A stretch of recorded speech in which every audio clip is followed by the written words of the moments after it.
11 каналында шайлоо темасын улантабыз. Түшкө чейинки келип түшкөн маалыматтардын жыйынтыгы боюнча ушул Борбордук шайлоо комиссиясынын төрайымы Нуржан Шайдалбекова шайлоого добуш берүүгө байланыштуу улуттук мыйзам бузуулар катталбаганын билдирди. Бирок ошол эле убакта БШК төрайымы ушул шайлоого байланыштуу жарандардын, шайлоочулардын биометрикалык маалыматын тааный турган жабдыктардын жана добуштарды автоматтык түрдө эсептей турган жабдуулардын ишине мүчүлүштүктөрү болуп жатканын моюнга алды. Шайдалбекованын айтымында бул жерде көп убакта жалаң эле техникада эмес, ошол шайлоого келген шайлоочулардын айрымдарынын ID карталары сүрүлүп же эски болуп калгандыгына байланыштуу болду. Жана жабдыктар ошол дароо эле аларды скандап окуй албай жатты. Бирок экинчи, үчүнчү аракеттерден бул нерсе жокко чыгып жаткандыгын айтты жана ишендирип өттү. Бирок ошол эле убакта шайлоого байланыштуу бейөкмөт уюмдарды дагы өздөрүнүн ой пикирлерин берип жатышат. Айталы, ушул шайлоого Кыргызстанда тыкыр көз салып келген демократия жана жарандык коом үчүн коалициясы бар.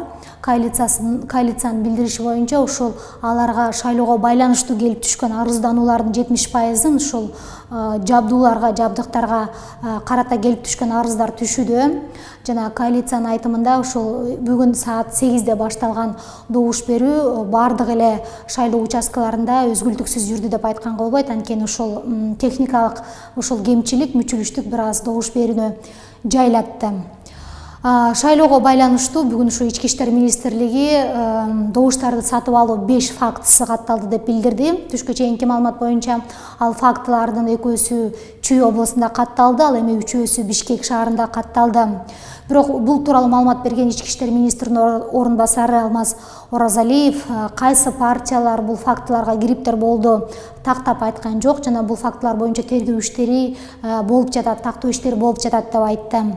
Ошол эле убакта шайлоого даярдык үчүн түзүлгөн республикалык штаб жетекчиси, биринчи вице-премьер Мухаммедкалы Абылгазиев ошол штаб тарабынан түзүлгөн ыкчам телефон байланышына арыздануулар келип түшүп жатат. Шайлоочуларды айрым партиялар тамак аш таратуу, акча таратуу менен сатып алууга аракет жасап жатканы билинип атат жана бул фактылар боюнча териштирүү иштери болуп жатат деп билдирди.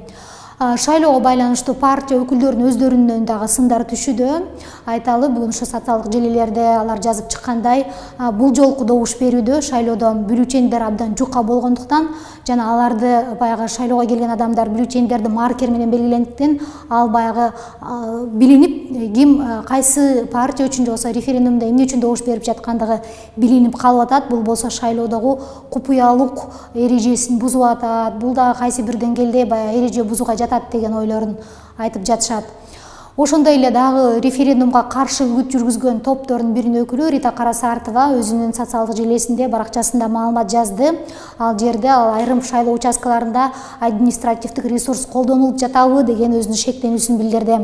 Ал ушул активисттин айтымы боюнча бүгүн 11:63 шайлоо участкасында студенттер добуш берип чыккандан кийин ошо сыртта токтоп турган машинага барып бул тууралуу отчет маалымат берип жатты жана ал жерде студенттер ким үчүн, кайсы партия үчүн же болбосо референдумда эмне үчүн добуш берип жаткандыгын атайын маалымат берип жатты окшойт деген ой менен бөлүштү.